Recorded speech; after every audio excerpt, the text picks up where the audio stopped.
Hello friends, मैं हूं अर्जुन। आज इस वीडियो में बात करेंगे हम फिगर ड्राइंग के बारे में। फिगर ड्राइंग में आज का टॉपिक है प्रपोर्शंस। प्रपोर्शंस किस तरीके से सेट होता है। कई बार आप फिगर ड्राइंग या फिर कोई पोर्ट्रेट या कॉम्पोजिशन क्रिएट करते हैं, उसमें क्या होता है, कई बार हेड बड़ा बन जाता है, लेग्स बड़ी हो जाती है या फिर टॉर्सो में कई प्रॉब्लम्स आती हैं। तो ये सारी प्रॉब्लम्स जो होती हैं आपके प्रपोर्शंस कारण आती हैं। आपको सही तरीके से कुछ चीज़ें मैं आपको बताऊंगा और वही चीज़ें सही करके आप एक अच्छा पोर्ट्रेट या फिर एक अच्छी फिगर ड्रॉ कर सकते हैं। तो ये स्टार्टिंग में प्रॉब्लम आती है। कई बार हम ड्रॉ करते वक्त हम डिटेलिंग में चले जाते हैं, क्योंकि जो भी रेफरेंस है वो कोई फोटोग्राफ है, उसमें काफ़ी ज़्यादा डिजाइनिंग हो सकती है, लाइट एंड शेड टोन हो सकते हैं। तो उसको सिंप्लीफाई कैसे करना है उसके ऊपर हम बात करेंगे, और प्रपोर्शन किस तरीके से सेट करना है। राइट, करते हैं एक छोटी सी डेमो। सबसे पहले मैं आपको बता दूं, ये पिंटरेस्ट ऐप है जिसको मैं चला रहा हूं और रेफरेंस देख रहा हूं। इसमें काफ़ी सारी रेफरेंस है। सबसे पहले मैं आपको बताऊंगा कि प्रपोर्शन करने से पहले हम किस चीज़ की स्टडी करते हैं। आपने जैसे ये फिगर ड्राइंग देखी, आप सीधा सिंपल इसकी आउटलाइन फिक्स करनी है, हल्का सा जेस्चर लेना है। जैसे मैंने कोई ज़्यादा चीज़ें नहीं देखी, सिर्फ सिंपल लाइन जैसे स्टिक फिगर बनाते हैं, लेकिन इसकी फॉर्म बनानी है। राइट, थोड़ा सा कैप्चर करना है कि ये किस तरीके से फिगर है और कैसे बैलेंस कर रही है। सबसे ज़्यादा ज़रूरी चीज़ है फिगर का बैलेंस, यानी कि गिरती हुई फिगर ना लगे। ऐसे ही दूसरी कोई फिगर ले लो, जैसे ये है, इसका बैलेंस देखो, एक पैर के ऊपर है, दूसरा पैर जो है इसका थोड़ा सा हवा में है। राइट, जैसे उसके ऊपर वेट कम है। तो ऐसे ही हमने सिंपल लाइन लेनी है पहले, जैसे ये लाइन ही होगी, ये बाजू इसकी बैक साइड जा रही है, तो बहुत ज़्यादा सोचने की ज़रूरत नहीं है। ऐसे हल्की सी लाइन लो, फिर उसके बाद ये टॉर्सो वाला पॉइंट जो बन जाता है, उसके बाद लेग्स बनानी है। लेग्स को आप सिंपल एक स्टिक फिगर बना के भी दिखा सकते हैं। उसके बाद ये पैरों का जो एंगल है वो डिसाइड करना है किस तरीके से आ रहा है। जब ऐसे स्ट्रक्चर बनने स्टार्ट हो जाते हैं तब आप थोड़ी थोड़ी डिटेलिंग करना स्टार्ट कर दो। जैसे ये लाइनिंग है, उसको थोड़ा सा हम आउटलाइन में फिक्स कर सकते हैं। ठीक है, तो माइनर माइनर डिटेलिंग, जैसे इनको छोड़ के मैं एक और बैलेंस वाली फिगर बताता हूँ। जैसे ये है, इसका बैलेंस देखो, जैसे फेस है तो ये एक साइड पैर के ऊपर आ रहा है बैलेंस। राइट, तो भी डिटेलिंग की बात करें वो एक अलग चीज़ है। पहले हमें बेसिक फंडामेंटल को ही समझना होता है कि किस तरीके से कोई चीज़ काम कर रही है। अब जैसे टॉर्सो उसका टिल्ट है पूरा, ठीक है, उसके बाद यहाँ पे बाजू है, स्टिक फिगर बना सकते हैं। राइट, दूसरा हैंड देखो नीचे स्ट्रेट है, पैरों का जो एंगल है वो एक साइड जो है वो बैलेंस कर रहा है, दूसरी साइड हल्का सा हवा में है, क्योंकि उसके ऊपर कोई वेट नहीं है तो इसलिए वो थोड़ा सा हवा में लग रहा है हमें। तो इस पैर के ऊपर वेट है, ये वाला वेट पूरा बॉडी को बैलेंस कर रहा है। ठीक है, बॉडी का जो स्ट्रक्चर है आपको पता चल रहा होगा। उसके बाद हम ऐसे आउटलाइन ले सकते हैं, जैसे ये स्ट्रक्चर टॉर्सो का हो गया। उसके बाद ये वाला पॉइंट जो होता है, इसको आप ले सकते हैं सर्कल में। ये सिलेंड्रिकल शेप्स आप देख सकते हैं बना के। ठीक है, यानी कि जो बेसिक फंडामेंटल्स हैं उनके ऊपर ज़्यादा जोर देना है कोई डिटेलिंग वाली फिगर समझने के लिए, या फिर कोई फिगर में फॉर शॉर्टनिंग समझने के लिए। ये जो फॉर्म्स हैं, छोटे छोटे जो स्ट्रक्चर्स बनाते हैं, इनको ज़रूरी समझना होता है।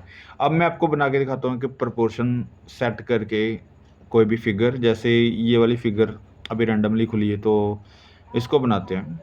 बाकी का एरिया नहीं, सिर्फ एक फिगर को समझते हैं, इसका स्ट्रक्चर कैसे बनता है। जैसे हमने पहले बनाया, तो इसका थोड़ा सा हाई लेवल बनाना है, क्योंकि जो पहले स्ट्रक्चर बने हैं वो सिर्फ एक प्रोपोर्शन दिखाने के लिए या बैलेंस दिखाने के लिए हल्का सा जेस्चर था। इसको जब हम प्रॉपर ड्राइंग बनाते हैं तो इसका जो स्ट्रक्चर बनेगा प्रॉपर एज टू एज बनेगा। जैसे ये टॉर्सो हो गया यहाँ तक, ये बाजू वाली लाइन होगी, ठीक है, स्टिक फिगर बना के। ये थोड़ा सा बैक साइड जा रहा है, उसका जो कमर है उसकी वो बैक साइड जा रही है, और ये घुटने से ये वाला फॉर शॉर्टनिंग में है जो पार्ट हमारा थाई वाला है, और नीचे वाला जो पार्ट है उसको भी हम स्टिक फिगर लेके ऐसे बना सकते हैं। अब देखो, वहाँ पे हमने सीधी रैंडमली लाइन ली थी, और यहाँ पे हम उस फिगर को देख के ड्रॉ करने की कोशिश कर रहे हैं कि कहाँ पे कौन सी चीज़ एग्जैक्ट आ रही है। राइट, जैसे ये दूसरा पैर है तो यहाँ से आएगा। ठीक है, ये स्टिक फिगर पहले समझो, फिर मैं इसको प्रॉपर ड्राइंग बना के दिखाता हूँ कि किस तरीके से ये हेल्प करती चीज़ें। तो बहुत ही चीज़ें समझने वाली है। बहुत बार हमसे होता है कि पैर बड़े छोटे हो गए, जैसे मैंने पहले बताया कि हेड बड़ा हो गया या फिर हमारी जो फिगर दिख रही है वैसी नहीं बनी। हमें ये चीज़ें बाद में पता चलती हैं, लेकिन बाद में इसलिए पता चल रही होती हैं क्योंकि हमें पहले इन चीज़ों के ध्यान से स्टडी नहीं की होती, हम ये चीज़ें छोड़ देते हैं। अब ये देखो स्ट्रक्चर बन गया प्रॉपर, अब वही चीज़ दोबारा रिपीट करेंगे और उसकी डिटेलिंग भी करेंगे, राइट? तो अभी देखो पहले जैसे फेस है, फेस का स्ट्रक्चर यहाँ पे वही एंगल इस तरीके से, ठीक है? उससे थोड़ा-सा और ज़्यादा हम लाइनों के अंदर थोड़ी-सी शार्पनेस ले आते हैं, क्योंकि एक तो एक चीज़ की स्टडी आप 2-2 बार, 3-3 बार, 4-4 बार करेंगे। तो वहाँ पे क्या होता है कि आपको कई चीज़ें तो याद हो जाती है कि हम किस तरीके से किसी चीज़ को बनाया था। और दूसरी चीज़ है कि आपकी हैंडलिंग जो है वो थोड़ी-सी इम्प्रूव हो जाती है। आप किसी भी चीज़ को ऐसे सिंपल कर सकते हैं। सिंपल ड्राइंग बनानी होती है पहले, तो वो चीज़ें आपको बनानी आ जाती हैं। सिंपल किसी चीज़ को करना ये बड़ा मुश्किल होता है। डिटेलिंग करना इतना ज़्यादा मुश्किल नहीं होता। अगर आप सिंपल चीज़ें समझ सकते हैं, किसी चीज़ को सिंप्लीफाई कर सकते हैं, तो वो एक मुश्किल वाली स्टडी होती है, क्योंकि आपको वो चीज़ इग्नोर करनी होती है जो आपके सामने बार-बार दिखाई दे रही होती है। जैसे कोई डिज़ाइन हो गया या फिर कलर हो गया या फिर कोई करैक्टर हो गया या फिर किसी एक चीज़ के ऊपर फ़ोकस जो फ़ोटोग्राफ़ ने दिया हुआ है, तो वो ज़्यादा चीज़ें दिख रही होती हैं। तो हमारी ड्राइंग में प्रोपोर्शन सेट करने के लिए वैसी चीज़ें इग्नोर करनी पड़ती है। जैसे अभी मैं कुछ फ़ोल्ड्स इग्नोर कर रहा हूँ, उसका करैक्टर इग्नोर कर रहा हूँ, उसकी बैकग्राउंड या फिर उसके आस-पास की चीज़ें बिल्कुल नज़रअंदाज़ कर रहा हूँ कि बिल्कुल कुछ भी नहीं है। मुझे फ़ोकस करना है उसको सिंपल करने में, उसकी आउटलाइन में, उसका जो सही प्रोपोर्शन है, उसको सेट करने के लिए मुझे एंगल्स पे जाना होता है। तो जो एंगल्स वहाँ पे दिखाई दे रहे हैं मुझे, वही एंगल्स के सहारे मैं इस प्रोपोर्शन को सेट कर रहा हूँ, सिंप्लीफाई कर रहा हूँ। उसके अंदर जो भी डिज़ाइन है, जो भी उसके अंदर कर्व लाइन है, जो भी है, वो मैं अभी बिल्कुल नहीं करूँगा। राइट? तो ये सारी चीज़ें आपको नज़रअंदाज़ करनी है, आपको फ़ोकस रखना है कि हमारे प्रोपोर्शन कहाँ से गलत हो सकते हैं, हमारी फ़िगर की सही ड्राइंग कहाँ से बन सकती है। अभी जैसे पहले हमने एक स्ट्रक्चर लिया बेसिक सा, मैंने आपको समझाया था, तो वही चीज़ यहाँ पे भी है। उसको थोड़ा-सा हम देख के कर रहे हैं, थोड़ा-सा हम वैसे करने की कोशिश कर रहे हैं जैसा हमारी फ़िगर सामने है, जैसी रेफ़रेंस है, राइट? तो इस तरीके से कोशिश करो कि जो पहले स्ट्रक्चर बनता है वो बिल्कुल सिंपल बनता है, कि कोई बॉक्स हो और उसके अंदर फिर धीरे-धीरे आप कर्व लाइन ऐड करते हैं कि थोड़ा-सा और ज़्यादा शार्प हो, राइट? फिर तीसरी स्टडी होती है कि वहाँ पे जो डिटेलिंग आ रही है सामने, उसके अंदर चले जाओ। ये मैं करके दिखाता हूँ आपको स्टेप बाय स्टेप। और अभी देखो मैं आपको एक चीज़ और बताता हूँ, जैसे बहुत ज़्यादा बारीकियाँ वहाँ पे दिखानी पड़ती है, क्योंकि आपको फ़िगर लग रही होगी कि कहीं पे भी शार्प लाइन नहीं है। हल्की सी राउंडिटी, हल्की सी राउंड लाइन या फिर कर्व लाइन हर जगह पे है, कहीं पे भी एजेस नहीं है। लेकिन मैं यहाँ पे एजेस बना के काम कर रहा हूँ। तो एजेस क्या है, जैसे आपने पिछली वीडियो में देखा होगा कि मैंने एजेस बना के उसके बाद धीरे-धीरे उसको हम शार्प करते रहते हैं, कार्व करते रहते हैं, ठीक है? उसको मोल्ड करते रहते हैं। तो यही चीज़ हर बार होती है। आप चाहे किसी पेंटिंग को बना रहे हैं, उसमें भी एजेस नहीं होते, आउटलाइन्स नहीं होती, ठीक है? तो ड्राइंग भी अगर आप बना रहे हैं तो वहाँ पे भी आउटलाइन होती है, लेकिन वहाँ पे फ़ील नहीं होती, राइट? अगर ये स्केचिंग कर रहे हैं तो इसमें भी hard line and soft line का मैटर बनता है। मैं आपको समझाऊँगा किसी और वीडियो में। क्योंकि जैसे एजेस बनते हैं तो लाइंस हार्ड दिखती हैं, ठीक है? तो जैसे ही हम कर्व लाइन में, सॉफ्ट लाइन में उसको कन्वर्ट कर लेते हैं, अपनी स्केचिंग को सॉफ्ट बना लेते हैं, तो आपको वो लाइनें फ़ील नहीं होंगी, आपको वो फ़ील होगा जो आपने ड्रॉ किया हुआ है। अगर कोई फ़िगर है तो फ़िगर फ़ील होगी। कपड़े की लाइन्स अगर लाइन स्ट्रोक से की है, कर्व लाइन दी है, वैसे फ़ोल्ड्स को फ़ील दिया है, तो वैसे आपको कुछ ऐसा नहीं लगेगा कि ये कुछ लाइनें ही मारी हुई हैं, आपको कपड़े का फ़ील देगा, वही पेंसिल लाइन। तो ये काफ़ी डीप स्टडी है, आप कोशिश करो कि थोड़ा-सा और ज़्यादा सोचो इसके बारे में, क्योंकि जो चीज़ें मैं बता रहा हूँ, वो मेरा एक्सपीरियंस है, मैं कहीं से पढ़ के या फिर किसी को देख के ये चीज़ें नहीं बोल सकता।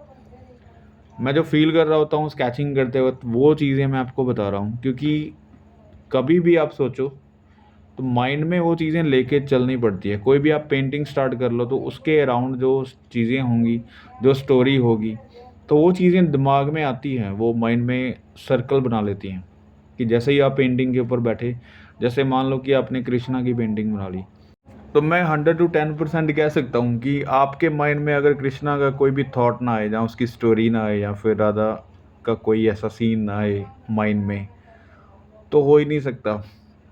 ये चीज़ें बहुत काम करती है।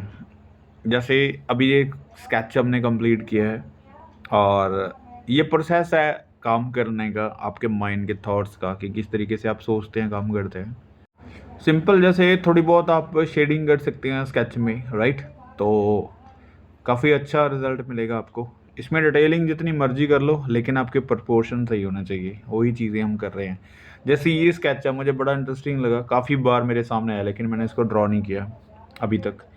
तो आज हम प्रपोर्शंस बना के इसको स्केच करते हैं। जैसे आप देख रहे हैं, बहुत ही इंटरेस्टिंग सा पोज है। एक बच्ची ने कैट को उठाया हुआ है, तो दोनों साइड मतलब बड़ा अच्छा सा एक बैलेंस बन रहा है। तो अभी देखो, पहले तो हम वैसे ही जैसे पहले स्केच किया था वही चीज़ करेंगे। एक फेस का स्ट्रक्चर बनाया, उसके बाद हम टॉर्सो लेंगे, इसके साथ जो कैट है उसको भी अभी बनाना पड़ेगा, क्योंकि एक कॉम्पोजिशन की तरह फिगर है, राइट? एक सिंगल फिगर भी अपने आप में एक कॉम्पोजिशन होती है, लेकिन दो चीज़ें हम ज़्यादा फील करते हैं कि ये दोनों की कॉम्पोजिशन है। अब जैसे पहले हमने एक सिंगल फिगर बनाई है, लेकिन वो अपने आप में भी एक कॉम्पोजिशन है। ऐसा नहीं होता कि दो या दो से ज़्यादा चीज़ें ही कॉम्पोजिशन बनती है, या फिर दो तीन फिगर्स होंगी तभी कॉम्पोजिशन होगी। पोर्ट्रेट के अंदर भी कंपोजिशन होती है। हर एक चीज़ जो है वो कंपोजिशन है, according to me, according to feel, कि मैं फील जो करता हूँ, क्योंकि प्रोपोर्शंस हर तरीके से काम करता है। आप किसी भी एक चीज़ को विदाउट स्टोरी नहीं बना सकते, किसी ना किसी चीज़ के पीछे स्टोरी होती है। और ये जो अभी प्रोपोर्शन हमने बनाया है, पहले स्ट्रक्चर बनाया है, अभी वही स्ट्रक्चर मैं दोबारा से फिर से बना रहा हूँ, लेकिन इसको थोड़ा सा मैं अपने तरीके से थोड़ा सा सेट करूँगा कि जो फिगर्स दिख रही हैं वैसे ही बनाएंगे। अब स्ट्रेट स्ट्रेट लाइन लेनी है पहले, जैसे मैंने आपको बताया, जैसे ये वाली लाइंस फेस की है, पहले फेस को ड्रॉ किया। फेस को अब ड्रॉ करने से पहले उसकी आउटलाइन एक बॉक्स बना लेना है, जैसे हम ब्लॉकिंग करते हैं किसी भी चीज़ की। ये ब्लॉक सिस्टम हो जाता है जब हम किसी का प्रोपोर्शन सेट करते हैं, क्योंकि जो आउटलाइन है वो किसी सिलेंड्रिकल शेप से या फिर कर्व लाइन से स्टार्ट नहीं होता। आप उसको किसी स्क्वायर लाइन या स्ट्रेट लाइन से लेते हैं, क्योंकि कोई जो बॉक्स है उसके अंदर सारी चीज़ आ सकती है, स्क्वायर में हो सकती है, सर्कल में भी बहुत सारी चीज़ें हो जाती है, लेकिन सर्कल में हम चीज़ें कम रखते हैं, क्योंकि जब सर्कल ड्रॉ करना होता है तब भी हम एक स्क्वायर लेते हैं, राइट? तो अभी देखो, जैसे बाजू है, बाजू यहाँ पे आ रही है, यहाँ पे बन रहा है उसका हैंड, राइट? जैसे हमने पहले स्ट्रक्चर बनाया है वही चीज़ यहाँ पे है। अब थोड़ी थोड़ी डिटेल ऐड करनी है, और ज़्यादा कुछ नहीं है। तो डिटेलिंग में वही चीज़ें बार बार होती हैं, जैसे आपको डार्क जहाँ पे दिखा, शेडो को फॉलो किया, शेडो आपको एक शेप दे देती है, और वही शेप आपको वहाँ पे देखनी है कि किस वैल्यू में है। अब यहाँ पे वैल्यू क्या है, एक लाइट है, एक डार्क है, मैं दो ही वैल्यू में काम कर रहा हूँ। तो वैल्यू यहाँ पे दो इसलिए ली है ताकि हम इस चीज़ को थोड़ी सी डेप्थ दे सकें, थोड़ी सी विजुलाइज कर सकें। जैसे लाइट है, लाइट के कारण हमें चीज़ें दिखती हैं, अगर लाइट नहीं होगी तो हमें कुछ दिखाई नहीं देगा, तो डार्कनेस होगी। तो इसलिए जो लाइट का सोर्स है वो समझना बहुत इंपॉर्टेंट है, जैसे किस साइड से लाइट आ रही है, कैसे शेडो जा रही है, और फिर हमें चीज़ें 3D दिखने स्टार्ट हो जाती है। तो जो शेडो का जो प्रभाव है किसी भी चीज़ के ऊपर, जैसे पहाड़ों के ऊपर अगर लाइट पड़ेगी, शेडो बनेगी, तभी हमें वो दिखाई देंगे। अगर लाइट नहीं होगी उसके ऊपर तो वो दिखाई नहीं देंगे, उसकी शेडो नहीं बनेगी तो फिर भी वो दिखाई नहीं देंगी, ठीक है? तो फ्लैट सरफेस जो होता है वो हमें कभी भी 3D या फिर ऐसी चीज़ें नहीं दिखाई देंगी। कोशिश करो कि लाइट का जो सोर्स है उसको अच्छे से समझो। जैसे ये पार्ट थोड़ा सा मैं रख रहा हूँ थोड़ा एडवांस का, क्योंकि जो प्रपोर्शन है वो सिंपल आपको समझ आ गए होंगे किस तरीके से रखने हैं। अभी जो चीज़ें मैं यहाँ पे कर रहा हूँ वो काफ़ी टाइम लग सकता है आपको समझने में और इसकी स्टडी करने में, लेकिन मैं बहुत ही सिंपल बता रहा हूँ कि स्ट्रेट लाइन जो है वो पहले आती है, उसके बाद हम कर्व लाइन लेते हैं। अगर आप किसी की भी वीडियो देख के या फिर किसी की बातों में आके या फिर किसी से क्लासेस ले रहे हैं, आप सीख रहे हैं, तो वो आपको डायरेक्ट अगर कोई स्केच बना के दिखा देता है, अपनी जो स्टडी है उसके लेवल का बना के दिखा देता है, तो आपको समझ नहीं आएगा। आप ये चीज़ समझो कि पहले सिंपल एक सीधी लाइन बनानी सीखनी है, उसके बाद आप कर्व लाइन बनाना सीखते हैं। क्योंकि जो सीधी लाइन है उसके ऊपर कंट्रोल नहीं होता। आप स्ट्रेट लाइन सीधी लाइन कर देंगे, लेकिन जो कर्व लाइन है उसके अंदर बहुत सारे कंट्रोल हैं। उसका प्रेशर क्या होना चाहिए, वो कहाँ पे रुकनी है और कहाँ से स्टार्ट होनी चाहिए, कितनी हवा में और कितनी उसमें दबा दे के चलनी है, तो उसमें स्टडी काफ़ी आ जाती है। तो वो चीज़ की स्टडी जो है वो आपको काफ़ी टाइम बाद आती है, लेकिन मैं यही कहूँगा कि आपको बहुत ज़्यादा टाइम नहीं, आप सिंपल किसी एक चीज़ को समझो पहले। जैसे मैं स्ट्रेट लाइन से काम करके एक प्रोपोर्शन सेट कर रहा हूँ, उसके बाद मैं थोड़ी-थोड़ी कर्व लाइन उसमें ऐड कर रहा हूँ, ताकि वो चीज़ें जो जैसी दिख रही हैं, वैसी हम थोड़ी-सी बना सकें, राइट? तो वैसा स्केच करने में तो 1 मिनट लगेगा, मैं सीधा कर्व लाइन से इसको बना दूँगा। लेकिन उसको सही बनाना, उसको डायरेक्शन से बनाना, उसको एक स्टडी में इन्वॉल्व करना, इसलिए टाइम लगता है। तो कोशिश करो पहले सही चीज़ें हों, उसके बाद आपकी स्पीड भी बनेगी, कोई स्टाइल भी बनेगा, या फिर आप किसी भी तरीके से भी बना सकते हैं। तो अभी देखियो, जैसे पहले हमने स्ट्रेट लाइन्स की हैं, अभी धीरे-धीरे मैं फेस के आस-पास जो काम कर रहा हूँ, शेडिंग कर रहा हूँ, तो डायरेक्ट वैसा नहीं बना रहा हूँ कि जो दिखाई दे रहा है, मैं हल्का-सा इंप्रेशन दे रहा हूँ कि वहाँ पे कोई फेस है। तो फेस का थोड़ा-सा ये है कि आपको पता चलेगा कि किस तरीके से स्टडी करनी है। जैसे फेस बहुत ही छोटा-सा है, नेल से भी छोटा लग रहा है, तो उतनी सी स्टडी रखेंगे। ये बाकी जो चीज़ें हैं, उसके अंदर जो लाइनें हैं, कर्व लाइनें हैं, वो धीरे-धीरे आप शार्प कर सकते हैं, उसकी डिटेलिंग कर सकते हैं। जैसे ये फेस है, फेस को मैं बहुत ज़्यादा क्लियर नहीं कर रहा हूँ, फेस को सिर्फ़ एक फेस की तरह बना रहा हूँ। करैक्टर यहाँ पे कोई भी हो सकता है, और ये बहुत ही छोटा-सा फेस है, इसलिए मैं थोड़ा-सा इंप्रेशन दे रहा हूँ कि यहाँ पे फेस है। आप अगर डिटेलिंग करेंगे, थोड़ा-सा बड़ा स्केच करो, और पहले प्रोपोर्शन जैसे मैंने किया है वैसे स्केच करो, उसके बाद धीरे-धीरे डिटेलिंग करनी है। तो आप कभी भी ये प्रॉब्लम नहीं आएगी कि आपके हैंड्स बड़े हो गए, हेड बड़ा हो गया, या फिर कोई और चीज़ में प्रॉब्लम आती है। तो ये स्टडी करनी है आपने। मैं काफ़ी सारे सिलेबस और भी अपलोड कर चुका हूँ, वो भी आप देख सकते हैं। और जैसे ये लाइन्स वगैरह आपने देनी है, छोटी-छोटी डिटेलिंग अगर आपने करनी है, तो आप टाइम लगाओ थोड़ा-सा, 5-7 मिनट इसके ऊपर और लगाओ, बहुत अच्छा स्केच बनेगा। और ये थी डेमो प्रोपोर्शंस की, और मिलते हैं नेक्स्ट डेमो में। Thank you so much.